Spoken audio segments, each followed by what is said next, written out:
بیوی کا ذاتی جیب خرچ۔ عورت کا کچھ ذاتی خرچ متعین کر دینا چاہیے۔ کچھ شوہر حضرات گھر کا سارا سامان لا دیتے ہیں مگر بیوی کو کسی قسم کا خرچہ نہیں دیتی۔ کئی ایسا کرتے ہیں کہ اپنی ساری کمائی اپنے گھر والوں کو تما دیتے ہیں کہ خرچ کرے مگر بیوی کو کچھ نہیں دیتی کہ میں خود ہی لا دوں گا۔ یہ مناسب نہیں ہے۔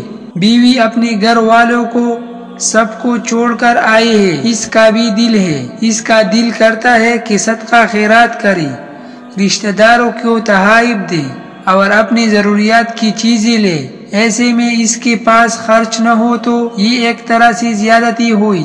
آپ ایک خرچ متعین کر دیں، آپ کی آمدن کے حساب سے مناسب ہو تاکہ بیوی اپنی ضروریات کے لیے خرچ کر سکے۔ اس خرچ کا حساب بیوی سے نہ لیا جائے، چاہے تو اپنے پر خرچ کرے چاہے صدقہ خیرات کرے۔ بالکل خرچ روک دینا تو کسی صورت مناسب نہیں ہے۔